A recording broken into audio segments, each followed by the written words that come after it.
The city of Parksville recognizes the people of the Coast Salish nations and their traditional territory upon which we gather with gratitude. I just checking on the attendance here. I do not see anybody online. Is there anyone zooming in? Okay, that's fine. So folks, what you see is what you get here. So we don't have to be looking up at a screen for our voting. Okay, so we have the consent agenda up first here, Council, if we may, regarding the minutes of the council meeting held February 19th, 2025, and the approval of the council meeting agenda. I have a mover, seconder for the recommendation. Councillor, moved by Councillor Wood, seconded by Councillor Martin. Any errors or omissions or discussion? Seeing none, all those in favor? That carries unanimous. Thank you. Delegations, we have one delegation today from ICR Projects Incorporated regarding the official community plan and zoning amendment application at Wembley Mall. We have a presentation by Mr. Mariotto of ICR Projects Incorporated regarding the OCP and zoning amendment application at Wembley Mall. Mr. Mariotto, come on up, and you have 10 minutes as usual. And I appreciate you coming in and giving us further information. Thank you for your time.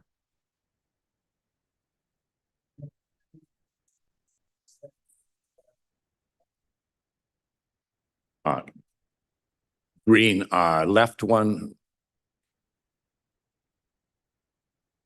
Oh, thank you. Try that, miss. Yeah, try again. Loud and clear. Go ahead, sir. So thanks again for the opportunity to provide an update and provide some additional information. Just to give you a bit of a background, the initial presentation to council was back in July of 2023. We held a public information meeting in October of 2023. Following that meeting, both ourselves and the city of Parksville received an email from the Ministry of Environment placing on hold the application until further investigations were done on the property. That entailed redoing previously done phase 1 environmental and a phase 2 environmental all over again to comply with the new standards. That process started in December of 2024, and between the testing and submissions to the ministry, that was about a 6-month project, which was completed in June of 2024. And at that time, we weren't getting too many replies from the ministry.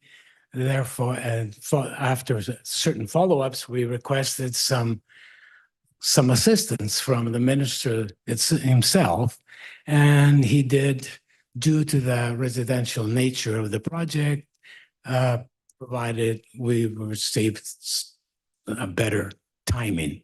And the final, the approval, the release notice from the ministry was received in September of 2024. So at that point, we were now in a position to proceed with the applications. So during that time, during that almost 1 year time, we decided to spend a bit more time on the building design. And as you can see, we've done some further details on the building exterior. And in addition to that, we did a few more changes to the suite layouts and also to the retail component of the project. So what we've done, the elevation in front of you is the preliminary concept for the view along the highway. And what we've done is we've reduced the amount of retail on the ground floor by only providing retail for about 50% of the building depth, and which would give us about only 6,400 square feet of retail. So by doing that, we now added some retail. So if we can go to the next image, how do I do that? There. So this is the elevation from Wembley Road. So what we have done on Wembley Road, we have increased the setback from the property line to the ground floor face of the building to about 12 meters. And what we've also done is we've added residential units to the ground floor facing Wembley. By doing that, we've now have two bedroom plus den units on the ground floor. Plus, we've introduced three two-level, 3-bedroom units, all with access to the public area, to the open area along Wembley, that 12-meter setback that will have picnic tables, a barbecue area, and a playground area. So by doing that, the total residential component, the mix is 33 one-bedroom units, one-bedroom and den units, 8 two-bedroom units, 26 two-bedroom and den units, and plus the 3 two-level 3-bedroom units. So you can enter the 3-bedroom units, you would enter the ground floor along Wembley. You have 1 bedroom on the lower level with the living area, and then you go up to a 2nd level within the same unit, and you have 2 more bedrooms on that level. In addition to that, we've increased the BC Energy Step Code requirement to Step Code 3. From the previously we had proposed Step Code 2. We still would like to look at other energy savings during the next portion of the design. It's kind of early to look at solar and that. We'd like to explore that, but we're not quite ready to commit until we've done our research as to what the payback and what the benefits to the building will be. I attended the January 20 meeting, and following that meeting, following the discussions at the meeting, we provided some additional comments, which we're quite happy to discuss again today or go over each item as well. On the next slide, I think we had just to show you the ground floor. The next one. That was okay. This is the site plan to show you a little better what happens along Wembley Road. Along the highway, we have parking and as much landscaping as we can put along there. However, along Wembley, we have introduced what we think quite extensive landscaping and the 12-meter setback that really helps along there and provide some open area with picnic tables and the playground. And so following the meeting on the January 20, we also, in addition to the memo that we provided, we also had a follow-up after the follow-up discussion on the future of the Wembley Mall. And what I would like to do, maybe go to the last slide on that. Having heard, this is the ground floor area that you can see the 2-bedroom, the 2-level units are along where you see the staircases, just to give you an idea of what we had done there. It's kind of different. So you have a 2-level unit, more like a townhouse. Right. So the last slide.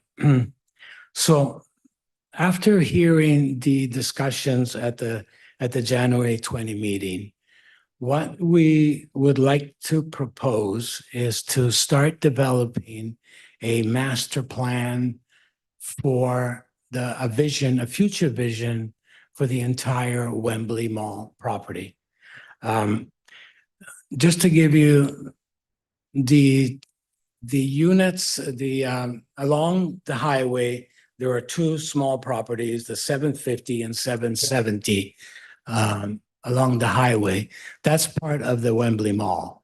And that is currently zoned highway commercial. So as part of our master plan, we will propose what we would like to pose or envision in that location. The area that is shown in green is an area where we could possibly introduce maybe a couple of small pads. There is one there now. However, and introduce some additional landscaping as much as possible, but still maintain the parking requirement that is controlled by Canadian Tire, Save on Foods, the BC Liquor Store, and of course, the city of Parksville. So that area there, we would like to introduce as much landscaping as possible. We'd have to look at the parking requirements that all three tenants have in their lease, and what we can do with the requirements from the city of Parksville. The area in yellow is where we would again propose a mixed use of commercial and residential, and that would have access from a future extension of Stanhope Road, which would be the responsibility. It's already the responsibility of Wembley Mall to provide that.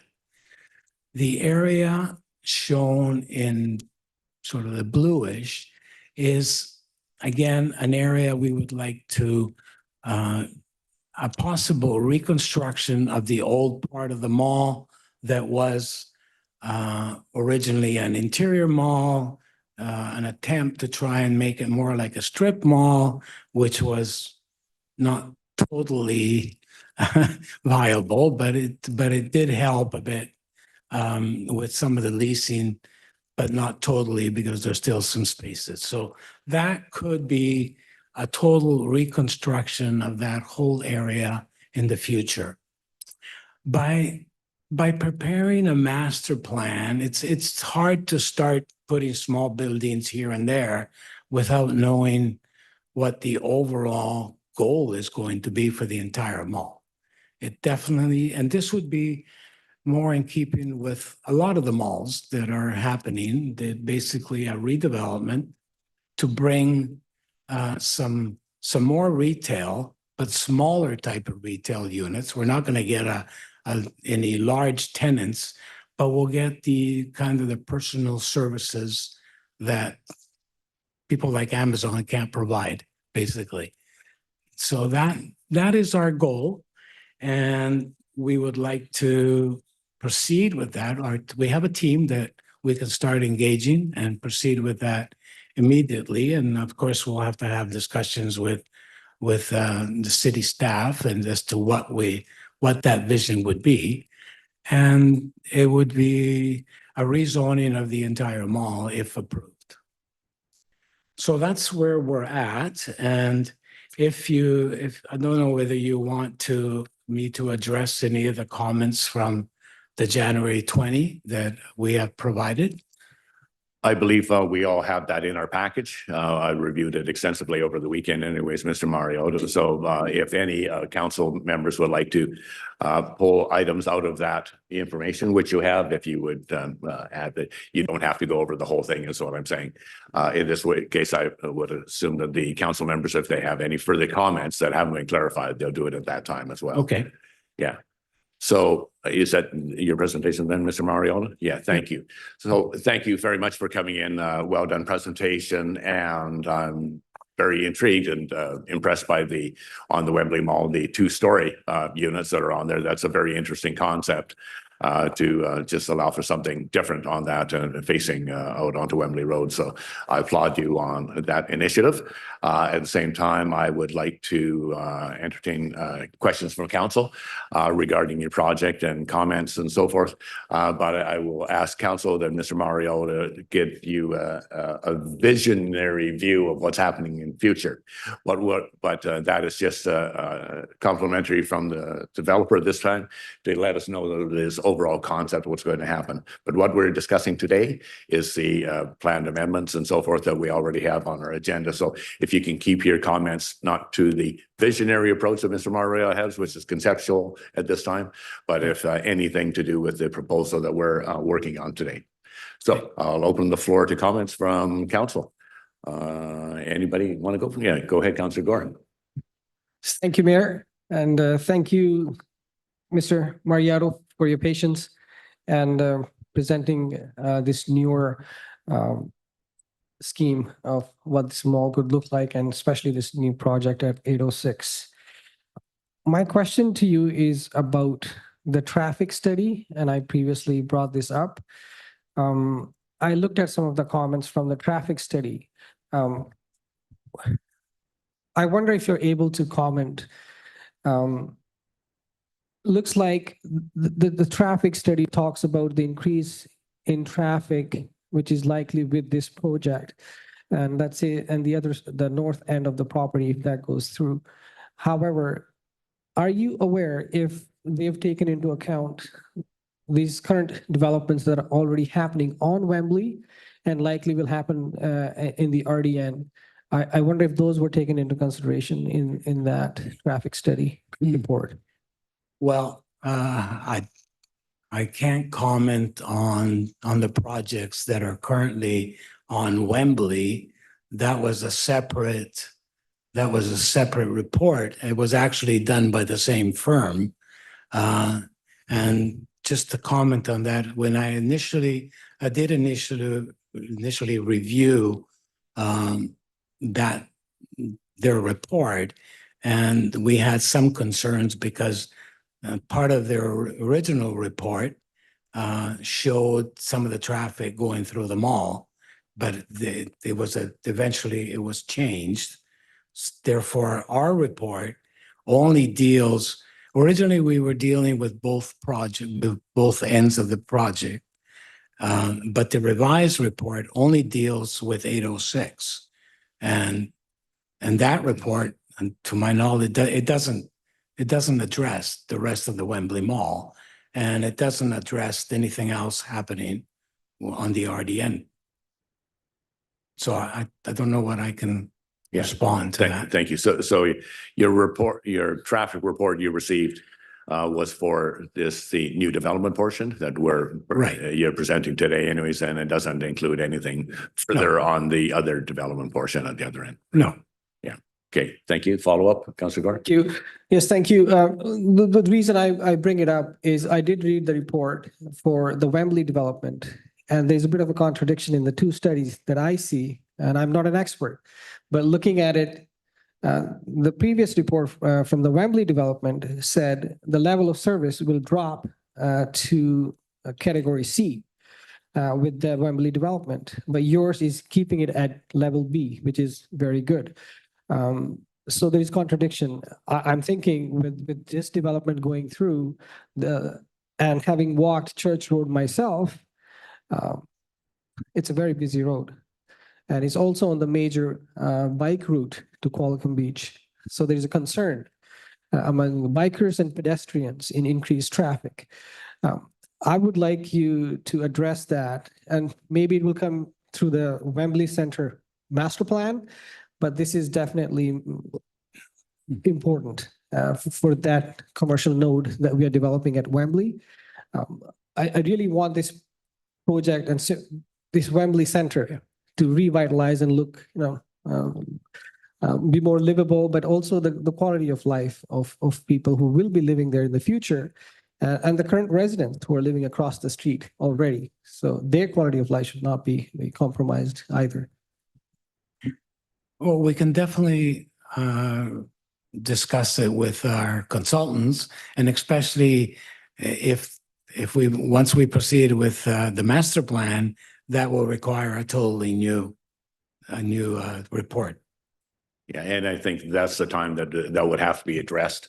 I think the developer of this particular case has got the traffic plans and studies that have been sent in, and along with a multitude of other studies and so forth, that has gone to our planning department, and our planning department have looked at those and is satisfied that those traffic requirements have been met. So that's really up to our planning department to make that decision. Yeah, thank you. Councillor Martin. Thank you, Mr. Mayor. I just want to reiterate my comment about this. I'm not having any questions about what you've done here. It's wonderful. I think it's very good for the livability of the area long-term. And so I'm very supportive of, and the improvements, the building, amazing. Thank you very much. I just wanted to share that with you. Thank you. Thank you. And any further comments? Go ahead, Councillor Beil. Thank you, Mr. Mayor, and thank you very much for coming back and providing an update for us. It's much appreciated.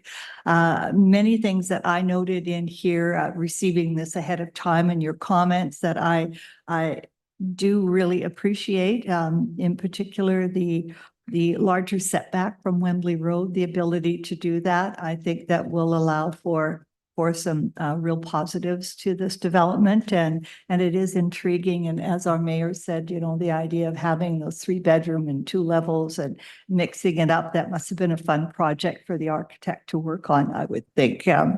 One thing that you know, so I'm certainly feeling positive about this overall. One thing that I would like to draw your attention to, and perhaps you're already aware of this, is that we recently had a housing study, an interim housing study done. And during that, it certainly came to light, no surprise, that there's a significant need for affordable as well as non-market housing in our community.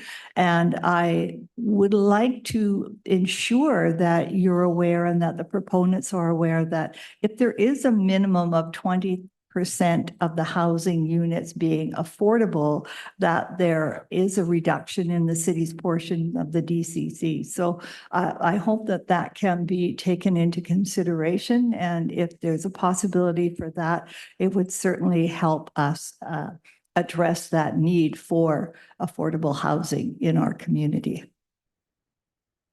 Thank you. Councillor Yoon, you good? Okay, Councillor Gore? No, I'm just satisfied so far. Thank you. Thank you. Sorry, I'm taking the opportunity because then I'll not have the opportunity to ask you the questions in public. Would you be willing to consider, and I know you already spoke about this, the whole master plan thing, to part of this amendment, to have a condition, a covenant, if I may, for the completion of the Stanhope Ackerman connector as a condition of this OCP amendment. Because this is important for us personally, and to know that if this is the density they will be living with and the people would be in the area, that there is actually a plan. There is a covenant on the property that this will be completed. I'm sorry, Councillor Gore. That is too far over above your string, too far into the weeds on this. Is not part of the development application here to ask for a covenant on proposed for Ackerman Road and so forth, which is going to happen sometime in the future.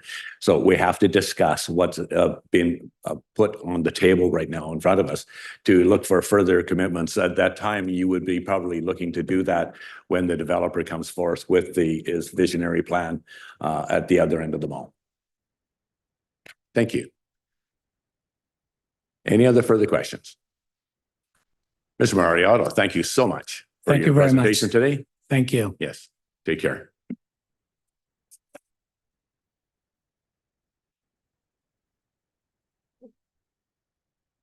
Microphone off. Thank you, Council. Under reports, the next report on the agenda is by the Director of Community Planning for the second follow-up report for the official community plan and zoning amendment at Wembley Mall regarding further consideration of an official community plan amendment and zoning development bylaw amendment. Do I have a mover and a seconder for the recommendations of all three, as noted in your notes? Moved by Councillor Wood, seconded by Councillor Martin. Any discussion? Councillor Gore. Yes, thank you. I have a question for staff. What's the closest green space that's available for public use in this area? I haven't had an opportunity recently to look at a map to determine what's close by. I mean, there are school fields at the nearby school on Wright Road. That would be a green space. It's not officially a park, but certainly people do use school fields. There's some other parks in the area as well, but that would be the closest one I can think of that's a green space. Yeah, go ahead, CAO. If I may, Foster Park is right across the street off Stanhope on the other side as well. Mhm. And I think if And then, and I was going to say, and then Bolinas, Winchelsea, the old Winchelsea School where the new track is going is a large green space not far down the road, down further. And also along Cedar Ridge subdivision, there is a trail that goes from Wren's Road through connecting to, I believe, Church Road. And that's a green space all the way along there as well. I know that because it's very frequently used by the dog walkers in the area. So there's a few spaces that are close to it. Thank you. Any other comments on the motion on the floor? Thank you. All those in favor? Go ahead. yes, thank you.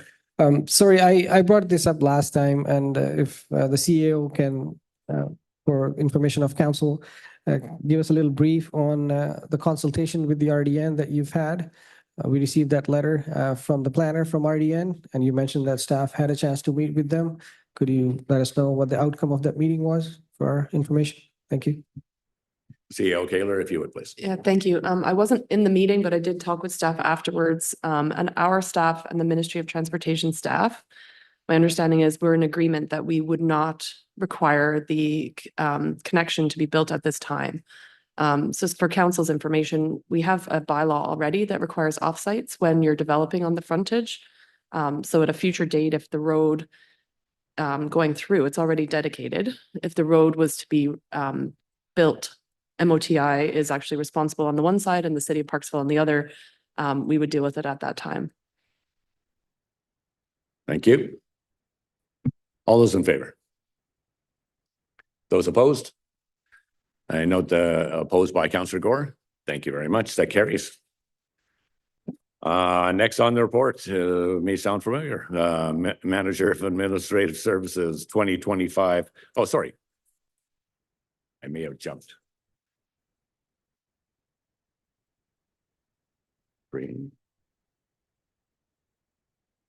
Sorry, we're right to grants and aids. Okay. Okay, there, I was skipping to bylaws in number 4. Thank you. So under reports, the next report on the agenda, council, is from the Manager of Administration Services regarding the 2025 spring grant and aid applications. Regarding the financial grant and aid applications from community groups and organizations. Do I have a mover and a seconder for the recommendation as noted? Moved by Councillor Wood, seconded by Councillor Beil. Basically that the grant and aid that the report from the Manager of Administration Services, February 2025, entitled 2025 grant and aid applications be received. And I'll read out this part to name the individuals that a grant and aid select committee is comprised of the Deputy Corporate Officer and 2 councillors selected by the Mayor be appointed to review and provide recommendations to council on the allocation of funds available for the spring take, assuming that this passes. So do I have a mover? I've got a mover and seconder already. Do I have a mover and seconder? Yes, we did. Any discussion? Seeing none, all those in favor? And that carries, thank you. And for the appointees anyways, I've gone through the list and we'll be appointing for this 2025 spring grant applications will be Councillor Wood and Councillor Fraz will be on that committee to take care of that intake. Thank you so much.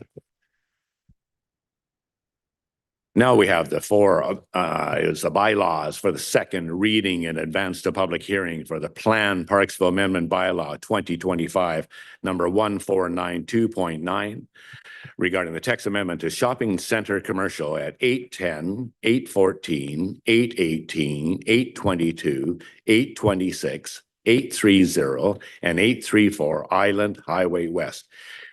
Do I have a mover and a seconder for the recommendation? Moved by Councillor Wood, second by Councillor Martin. Any comments? All those in favor? Those opposed? I note being opposed of Councillor Gore. Thank you. That carries. Bylaw second reading in advance to public hearing for zoning and development amendment bylaw 2025, number 2000.152, regarding the text amendment to comprehensive development CD 12 at 810, 814, 818, 822, 826, 830, and 834 Island Highway West. Do I have a mover and seconder for the recommendation? Moved by Councillor Martin, seconded by Councillor Wood. Any discussion? All those in favor? Thank you. All those opposed? That is opposed by Councillor Gore. Thank you. That carries.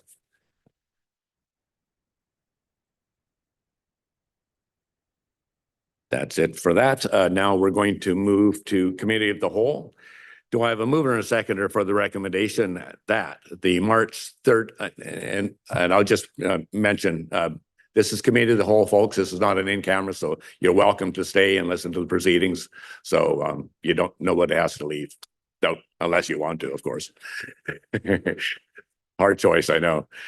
Do I have a mover or seconder for the recommendation that the March 30th, 2025 council meeting be recessed to allow council to sit as Committee of the Whole for discussion of the proposed public waste receptacle policy? Moved by Councillor Beil, second by Councillor Wood. All those, any further discussion? All those in favor? Thank you. We're just considering going into Committee of the Whole. Yes, thank you. That carries.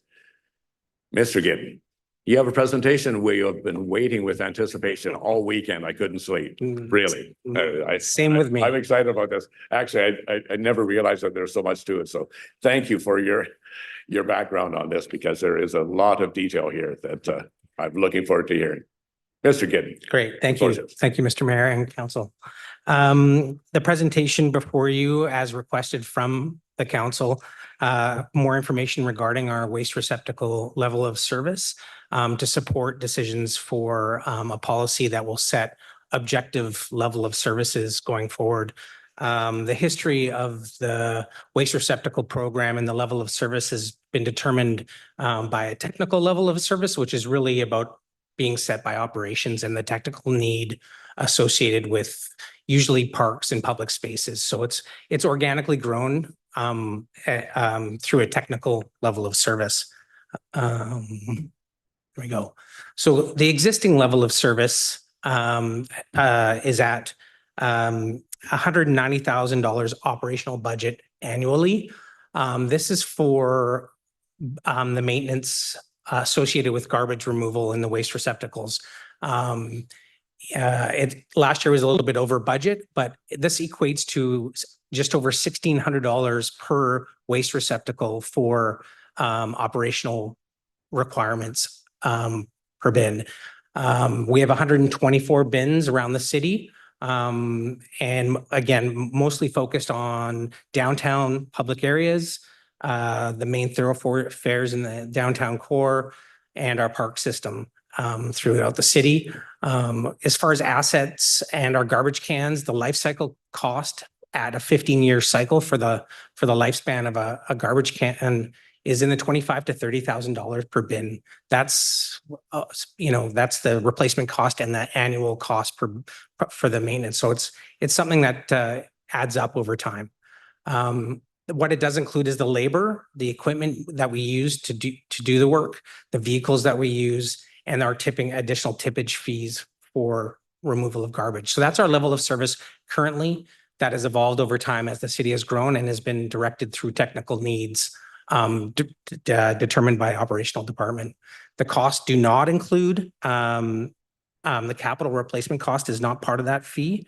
Site preparations for the new cans and purchasing, specialized cleaning and biohazard additional cleanup, vandalism or damage, the dumpsters in the large dumpsters in the park, and costs to the service and maintain the indoor garbages in our facilities, as well as the dog bag dispensers. So those are all additional waste related fees that are not included in that $190,000 operational budget at this time. So, oh, did I skip one? No, got them backwards in my hand. So as we manage our levels of service, we are always looking at enhancing or ways we can manage all the things that we do better. We always have ongoing review of the style and the utility of the garbage cans, and looking at cans that aren't working well for us. And we respond to those sort of requests that we try to change. And we have some issues right now with some of our pests. So we're looking at phasing out a few garbage cans. We're also looking at smaller post style garbage cans that are noted here. That does not exist at this time. That's just a concept, but looking at efficiencies with our program, constantly looking at that. And we also look at removing garbage cans or waste receptacles if they don't need to be there. And we do monitor those things. We're also looking at standardizing the styles. We have quite a few styles over time in the city, and we're looking at phasing out a couple of the different styles and trying to keep them all consistent throughout the city. We're also looking at seasonal removal of some of our cans. The perfect example is Community Park. I think there's a total of almost 30 cans in Community Park right now. And in the summer, we need every single one of them, but in the winter, we don't. And if we can remove 5 to 10 in the winter, it would reduce some of our needs for our resources. So we're looking at actually doing a seasonal removal of some of our cans just for efficiencies for our program. And as well as looking at additional garbage needs for all our special events in the park, and trying to be supportive of all our groups that utilize our public spaces in the city. So we're also supporting all those events through operations. And those are enhanced levels of service that we include in what we do. The policy came forward to Mayor and Council for consideration, and it's going to be up for discussion again. And the recommendations are really very similar to exactly what we're doing now. It's a technical response to how we manage and operate our garbage cans. So right now, our current services match our level of services. So there's no real room to expand the service at this time. And we're really looking at efficiencies, trying to make sure that we're staying on top of it, because our objective level of service is what we're trying to achieve, actually matches our level of service. Our focus is downtown and Community Park in the policy recommendation. Business areas, transit stops with high volume, city parks in high volume areas, and city-owned facilities, city hall, plazas, washroom buildings, community centers, and municipal office.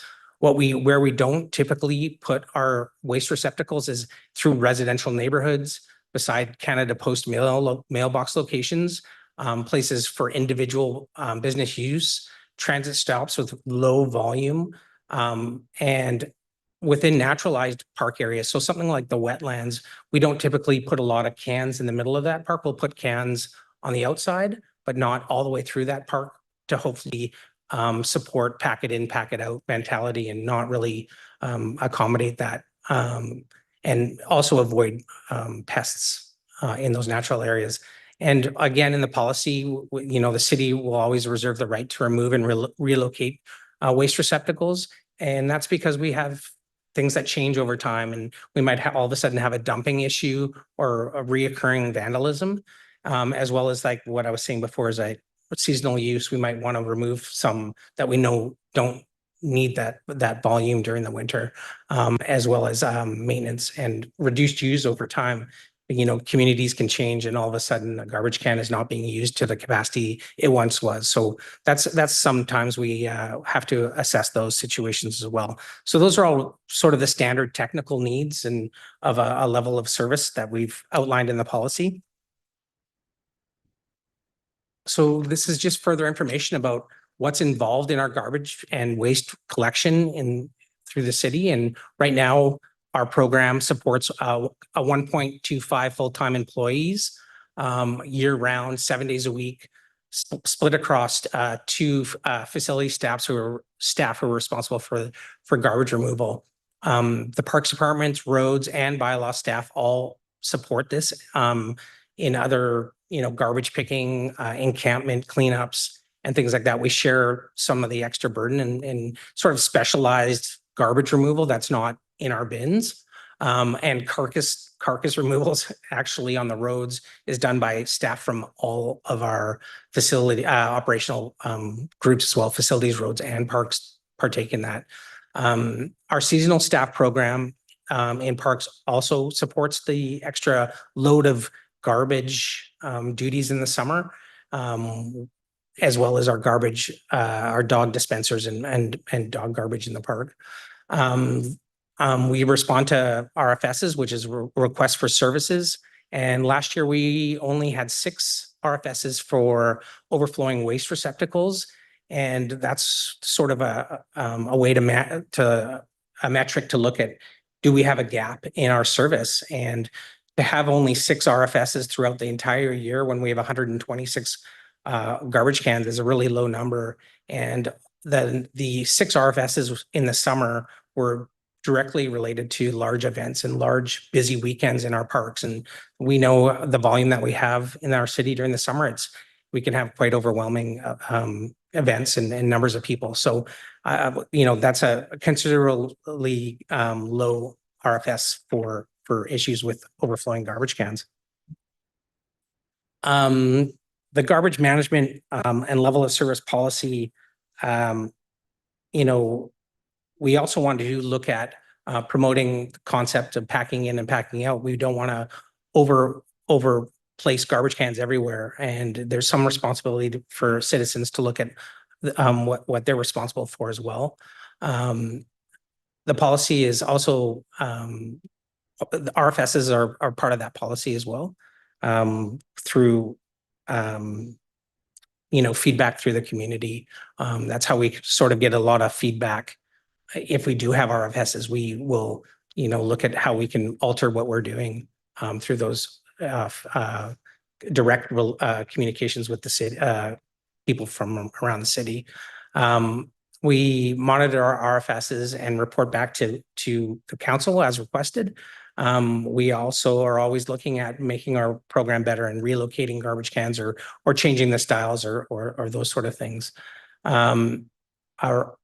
In the policy, a request for a garbage can will be ultimately approved and determined by the Director of Operations, and we will look at the current level of service and discuss with all our teams that are working in our waste receptacle management and determine if it's really a needed new garbage can or moved or whatever the request may be. And staff analyze when we look at these garbage cans, when we get the request, we analyze users, pedestrian traffic, pedestrian routing, access for the maintenance, locations, exposure to weather, seasonal user changes, and proximity to other garbage cans. So we do look at a lot of different factors when we do get these requests. And like the previous slide showed, there's quite a substantial cost implications when you add cans. So it's something that we are is inclusive in our decision making and part of that technical level of service in the policy. Here's the overall map of all the locations. You can see the inset really shows the downtown and the community park focus of our garbage cans, which is where the majority of all our people are moving. But we do have parks around the city that have garbage cans that support dog walkers, and you can see at Springwood as well. We have quite quite a few up there because of our recreational infrastructure at Springwood and again, large capacity at the park. I'll go back. I think the star locations represent garbage cans at bus stops, which again are downtown on the main route.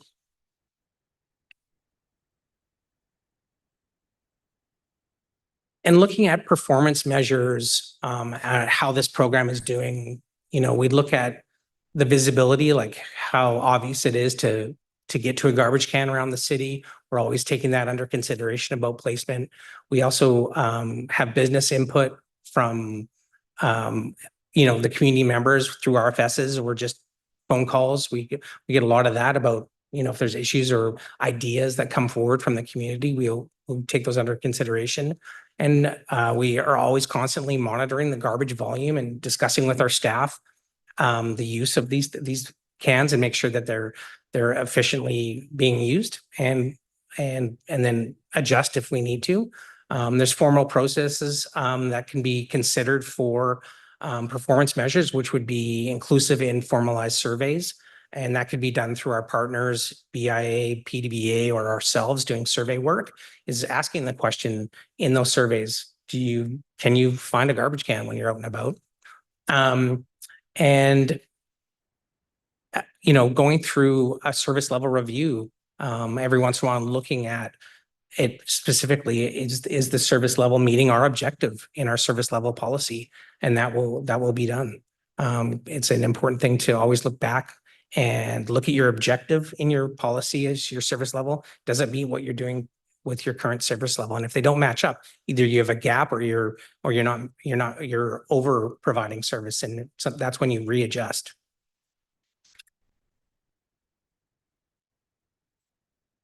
So at this time, there's an opportunity for amending the policy that was brought forward to you based on feedback from community members and businesses. And we can add anything that's the council determines would like to be determined that would be added to the policy. But we've taken a first step and reached out to the PDBA and the chamber and asked if there was anything further. And, you know, they did provide us some feedback on visibility and access. So that's something that's included in the policy. And before you are the possible message that you can consider for supporting the policy going forward. So at this time, I can read them or you got it? Okay. I think that's great, Mr. Gidden. Anyways, thank you for the, I have a couple questions I'd like to go this time, which may or may not lead to possible alternate motions or enhancements to it. Just regarding I really like the pack in, pack out, you know, the philosophy, and federal and provincial parks are adapting this everywhere. I travel now. It's like because they have problems, of course, with bears and so forth, you know, and it's a big situation. So we don't want to put any more bears in harm's way, you know, needlessly. So it's really good to kind of get this philosophy going with the public as a buy-in, and even if it's the doggy doo-doo bags, you know, I'm very grateful that they actually use our bags and pick it up, but there's no reason that they should also take it home to their own garbage receptacle. So with that in mind, that the first question that I had was, sort of stifling a sneeze here,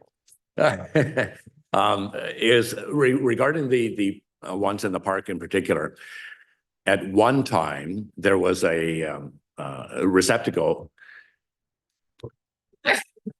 I knew that was coming. Sorry, excuse me. Chickens. So there was receptacles in the park that actually had refundables or recyclables in a basket at the side. And I was just wondering your comments on that. Like, there's a lot of people that, you know, they'll buy something that has a deposit on them. They just don't want to throw it in the garbage because, quite honestly, they recognize the fact that that's, you know, that's 10 cents in somebody's pocket that wants to go and pick that up and take it to a recycling depot. So have those garbage cans been considered or was it, if you could put comments on that, is it more problematic than it is solving any solutions? Thanks for the question, Mr. Mayor. Yeah, you can see on this photo, the basket used to be on it. You could see where it was attached on these bins, and I believe it was a trial program. And there was challenges with this, and this comes back down to littering and rodents and pests. And they were baskets that were provided not for our own program because we don't have a recycling program in the park. It was really to provide an opportunity for people who wanted to take it and recycle it themselves or to get the refund. And so we're depending on something that we don't know if it's going to happen or not. And there was times where these baskets were overflowing. And then the garbage was then put on the ground. And then what happens then, it also attracted pests, specifically wasps. And it was becoming a problematic program. And we couldn't depend on people coming and picking up that refundable stuff. And it just became unmanageable. And the pests concerns outweighed the benefits for us. And without having a recycling program in the park, it just is something that isn't manageable, and it became an issue. So we took the baskets off the waste receptacles in the park. I assumed as much. Thank you. Yeah, I noticed that they did disappear. McMillan, end of your melon, I think that one is.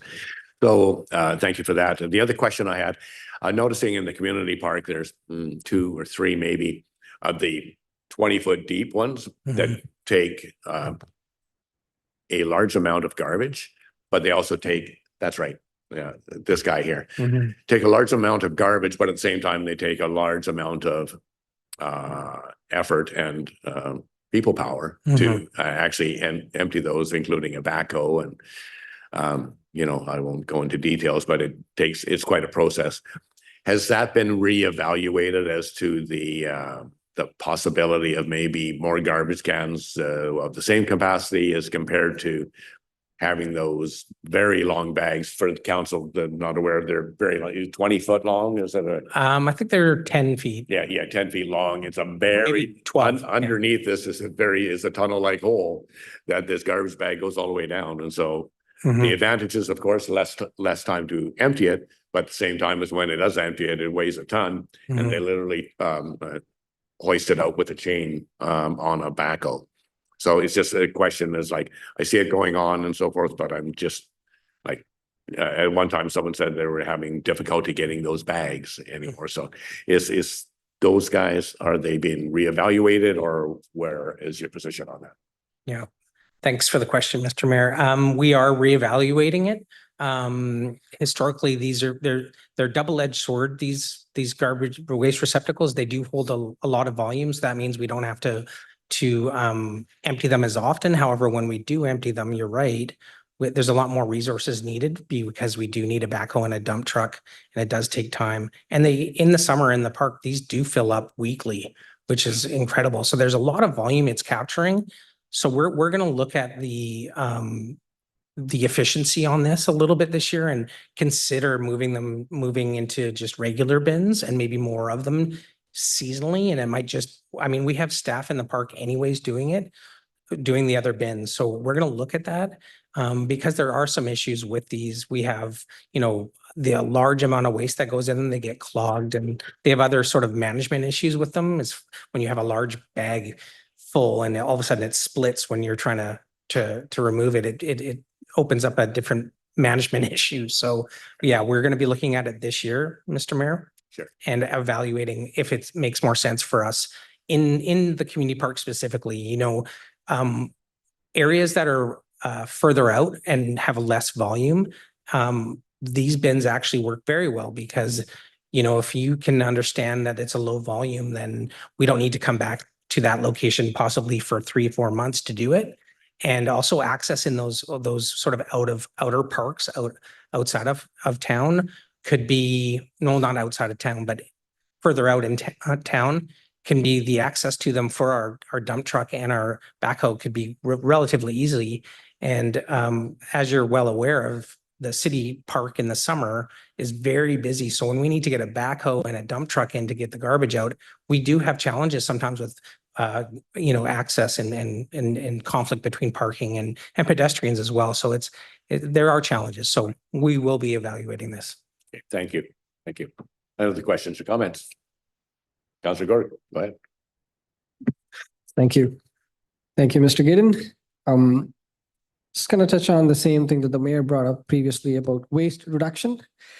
And this is also one of the initiatives from the RDN, as you might be aware. So you mentioned about promoting waste reduction, you pack in, you pack out. How exactly are we promoting that? And should that be included in the policy? Because the policy itself does not talk about waste reduction. So I wonder if there is room for that to be included in the policy, and what is staff recommending how we achieve waste reduction through our garbage can policy? Mhm. Yeah, thank you for the question. I think it'd be a good opportunity to include it in the policy. At this point, it's not been officially, brought forward as something to support. It's just something that we consider when we're looking at the placement of our garbage cans in our program, is trying to minimize the amount of cans we have across the city. And by doing that, you're sort of implying in certain locations to pack it in and pack it out, like at the wetlands and other places like that. So it's sort of an inherent way to manage it, but it could be supported through specific policy language that minimizes placement of waste receptacles in certain locations. And maybe that's supported again through signage and more education about maybe a shift in what the city wants to do. And that would be probably the best way forward, is looking at it as educationally looking at waste reduction in the city.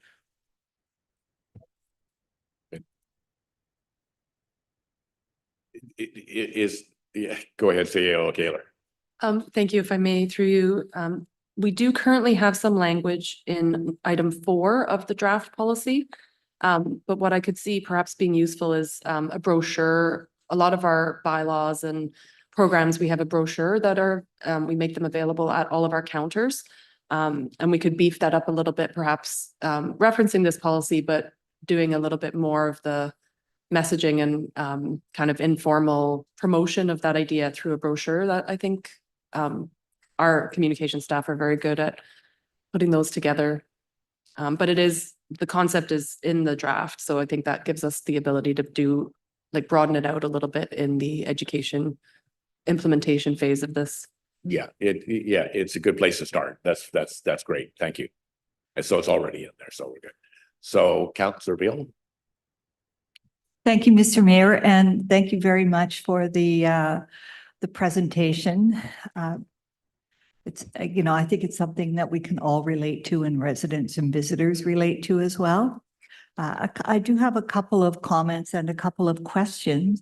I was really pleased to hear you speak about visibility. I can recall sitting at this council table a number of years ago, and there were downtown ambassadors who spoke about various things that they noted over the summer. And one of them was the comment about the visibility or invisibility of waste receptacles. And it was from 2 points. One was that they didn't stand out enough, much as maybe one doesn't want to highlight the waste receptacle, but at the same time it blended in. So some of them blend in so well that people didn't see them, and the ambassadors would point them out and say, well, it's right there. I think the other, and it sounds like you've got it well in hand, looking at where they're placed. I can think of some examples again in the downtown core, where if you look down the block from on one particular street, you can't see one at all. And that's, I think, when, people might be more likely to litter. And in fact, it was at that corner, but just off a little bit, and so people couldn't see it. But there are other examples around the city where a receptacle is placed in such a way that you can see it from 3 points of view. And so, there's little things that have a big impact. And it sounds like you've considered all of those points. I do have a question regarding styles of receptacles. You were mentioning maybe going to, looking at sort of sounded like maybe one style but then again, maybe some smaller ones. But I do hope that the consideration of wild animals in our area, particularly I'm thinking about bears, and that there are some areas where a different type might be needed. But again, I hope and think and trust that that will be thought about. I'm thinking there of the pathway that's going to be going in, connecting the community park to Shelley Road and then beyond. That's certainly a route that's well traveled by bears and other animals, as well as up towards Springwood and beyond. So I guess that's just something that I hope that there's always flexibility in your thinking and your staff's thinking about what works where. Sounds like they're analyzing things. And also I did kind of wonder, as been brought up here, about recycling and waste reduction. And I can appreciate that there were issues with those little wire racks, but I wonder if there's a possibility. Do you see a possibility for working with some of the event organizers when there are events in the summer to maybe come up with something that would help them as well as help city staff in the park, so that there could be an expansion of some recycling? So that's probably a real question you could answer, but any comments about any of those topics are appreciated. Okay, great. Thank you for the questions. I'll address the ones about the different styles, and there's been a lot of different styles in the city, but a lot of them do address the concern about pests. And you can see the two on the right-hand side, those are bear resistant bins, and we still have those, and that's what is located currently at the end of Shelley Road, where the pathway is going to end. So that there are a consideration. There's just the one on the left, the black one, the downtown one, is the one that's had issues with pests downtown. So that's one of and it's also black. So that's the one that a lot of people can't seem to see. The two standards that we have right now that's our downtown standard with the black and beige. Those have pest resistant levers on them with their feet. So there's no openings for them. So the birds are the real big one. They pull out the garbage. And then the beige and the sand color are regular park standards. So those are our two sort of high level standards. And then we have our deep in-ground garbage cans, which we don't have a lot of options for colors, but that's what they look like around the city. And then we have quite a few variations of these angled ones, which are sort of an older style that we're looking at possibly phasing out and going into those the two main styles that I was showing previously. And then we also have our bear resistant ones for locations that we think are interfaces with wildlife. The second question was Recyclables. Oh, special events. Sorry. Yeah. And part of our special event applications, we do have, a section in those regarding garbage and recycling. And many of our events they acknowledge the fact that they're doing food and beverage service. So they often come forward with their own recycling and garbage program that we review. And we often recommend, if they don't have one, to put one in place, because we don't have the resources, and our current level of service doesn't support that, support events volume of garbage and recycling. So we put it back onto the events to be, responsible for everything that they do. And if they're going to be collecting large volumes of recyclable material, they need to separate it. And they know that, because they can't just show up with mixed garbage at any of the transfer stations. So. Go ahead.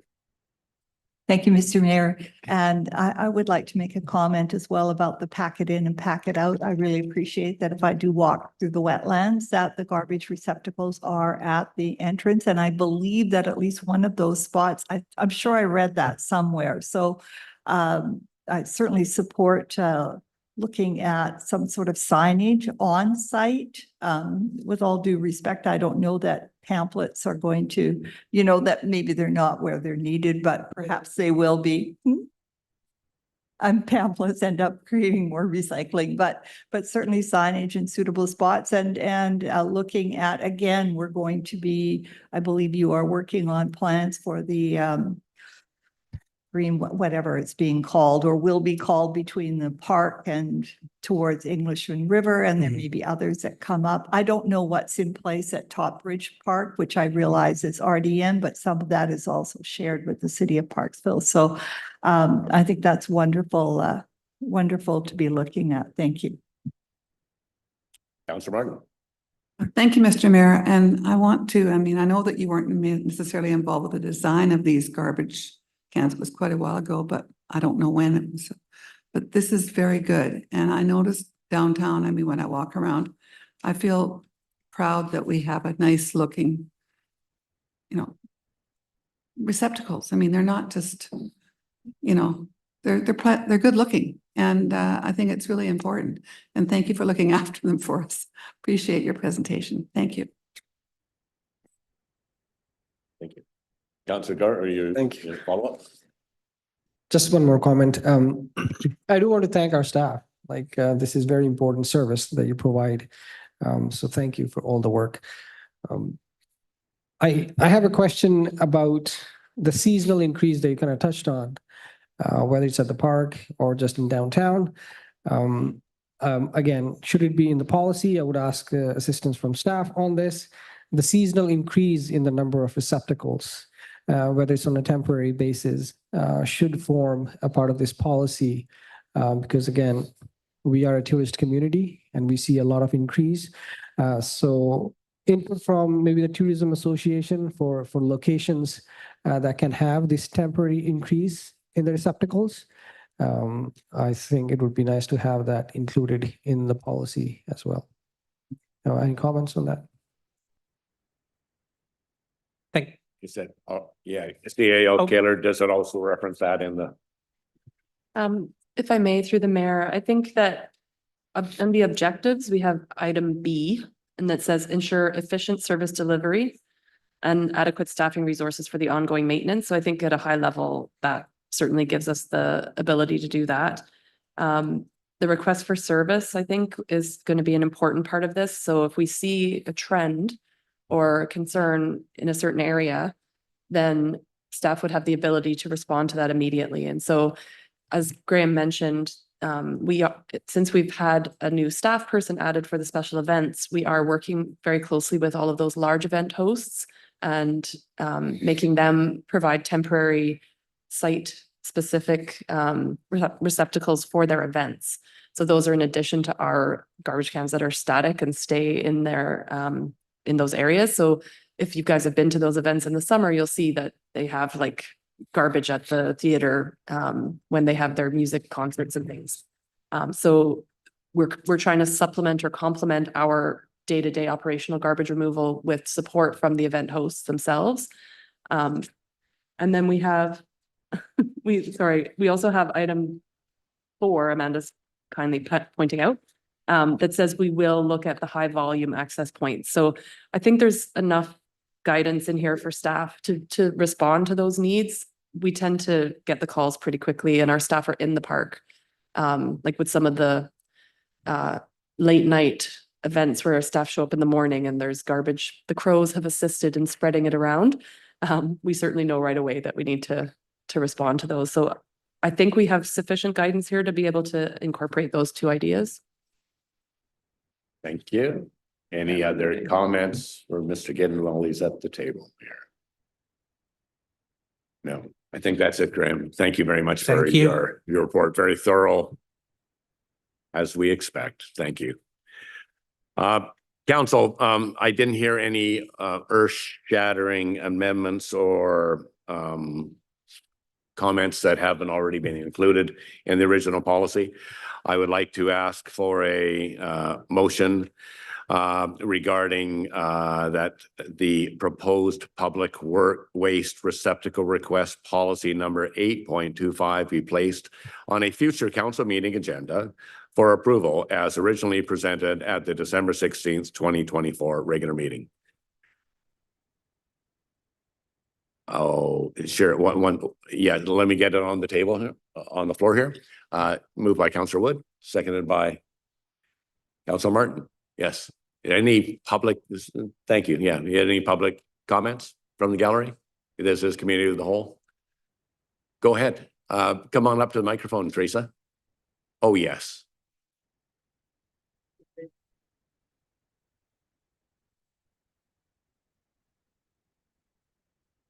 Button on the right. You probably know that one. There you go. I really just have a question regarding a certain area. There was a garbage receptacle at the Jensen Corfield intersection that was removed a few months ago. Yes. And I received a lot of feedback that they'd really like the businesses would really like to have that receptacle back. And I'm just wondering if we could have an update, if there's any monitoring of that, and what are the chances of revisiting that?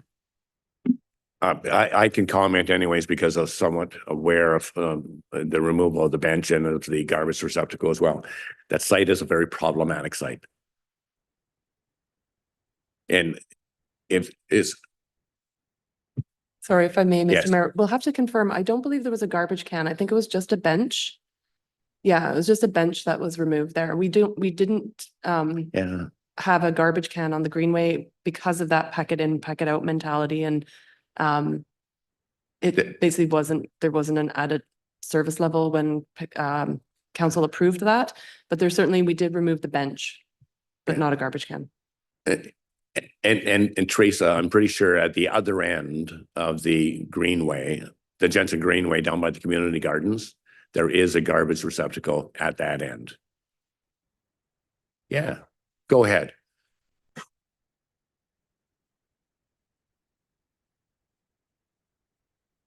But I know where you're talking about, Teresa. You're talking about like where the service box is at the Jensen Greenway right down the road here. So the bench was removed, but that's our new city hall.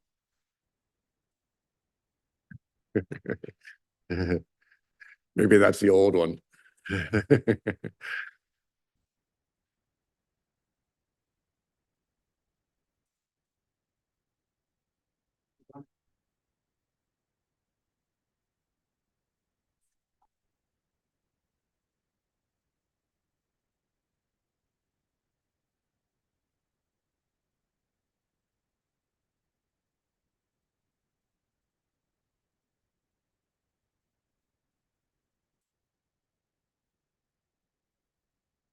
And so there.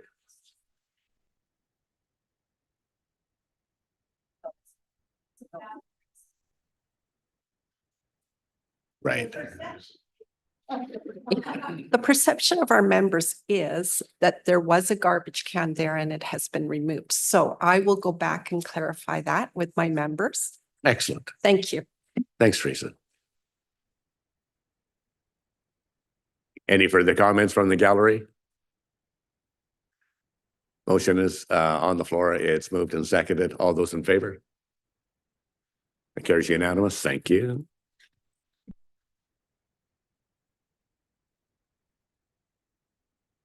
I'd like a mover and seconder to adjourn. No, we already have gotten to the community of the whole, the correspondence.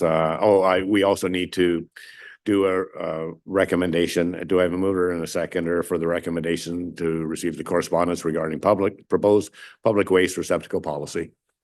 Moved by Councillor Wood, second by Councillor Martin. But sorry. Sorry, if I may, Mr. Mayor, we would just first need a motion to come out of committee. So to adjourn the committee. Oh. And then we would accept the correspondence in council, if that's okay with council. Okay, so we need to, yeah. So we'll have a recommendation to come out of committee. Right. And then if council wishes, we would endorse your recommendation that you just made about the policy coming back as is, policy 8.25. Then we would accept the correspondence. Okay. So if we can get a mover and a seconder to adjourn committee at 2:14. Moved by Councillor Wood, second by Councillor Beil. And any discussion? All those in favor? Thank you. That carries unanimous. And then if I may, Mr. Mayor, the next motion that I believe council might want to consider is the motion you passed in committee, rising and reporting and endorsing that in council. So that kind of solidifies that the public waste receptacle policy 8.25 would come back to the next council meeting for. Right. Do I have a mover and seconder for that? Councillor Wood, seconded by Councillor Martin. All those in favor? Carries unanimous. And now for the correspondence. Do I have a mover or seconder for the recommendation to accept the correspondence regarding proposed public waste receptacle policy? Mover or seconder? Moved by Councillor Gore, seconded by Councillor Wood. Any discussion? All those in favor? Thank you. That it carries unanimous. All bases covered. Thank you. No notices of motion at this time. Seeing none, we'll go move on to liaison reports. If we could ask for the liaison reports, let's go reverse order this time. Let's go Councillor Martin first. Keep me on my There toes you here. go. Okay, thank you, That's Mr. Mayor. I wanted to mention that the PDBA is having their annual meeting tomorrow evening at the Curling Club, and recommended that all of you be invited to come at 5:30. It's handy. There'll be a reception, mix and mingle with the executive and the PDBA. 7:30, they have their meeting, and I must say that the food is delicious there. It's all homemade now. So just so you know, so it'll be very nice. Yeah, you can go for dinner That's at the curling rink. at the curling rink, 5:30. Thank you. And you can go online and get the agenda if you want the agenda. And I think this is going to be a great evening. So that's, they've got a very enthusiastic crew there with Teresa heading it, helping Yeah. them. Never heard of They it. do. They've got new members, and they'll all be introduced and everything. So yeah, so this is good. That's it. Thanks. Thank you. See you tomorrow, Teresa. That's great. Councillor Beil, do you have any liaison reports today? Thank you. Go ahead, please. Thank you, Mr. Mayor. I'd just like to share a couple of things from both the I'll start with the Vancouver Island Regional Library. I recently attended a board meeting, and actually it was a particularly interesting board meeting. This one is at the start of the new year, so it's the first one of the year, and there are new appointees in some cases. So there's an orientation followed by the AGM, followed by the elections and any acclamations for their executive committee. And I will report that I am now a member of the executive committee as well. So I am very happy to be in that role. We are there, anyone at the board is there for the whole regional library, but nonetheless on a personal level, I do like to see a mix of rural, small cities, larger urban centers, so that there is a mix of perspectives on that committee, and we do have that now. And then we had our regular meeting, and it's always a very interesting meeting. There's a lot of stuff to go through. The executive director does an outstanding job gathering information for everyone. And I thought a particularly interesting fact is that nowadays about 50% of the loan materials are digital. So that was not the case that long ago. So I think it's 53%, 47% for paper and digital. And also just a reminder to everyone here and anyone out there as well, is that with one's library card, which is free, of course, one gets access to digital news media, and as well as, coming into the library in person, and then you can get up-to-date magazines and, again, news materials, but also access to things online. So you can save quite a bit in subscription costs, and I think that's wonderful. Any questions about the library board or? If I could just, thank you Yes. for that mention, Councillor Beil. I was introduced to Press Reader through the library about 2 years ago, and I love it. I get my Vancouver Sun, I get my Victoria Times Columnist. Everything is all online. And of course, the beauty of that is when you're watching it on your device or whatever, you always have the ability to expand it. The font, not that some of us need expanded fonts these days, but it is very handy. But it's an amazing service, and I use it often. And not only that, there are other trade magazines and so forth that are very informative, and a huge selection of newspapers throughout the world. So I'm very appreciative for this service for us. So thanks for pointing that out again, because it's amazing.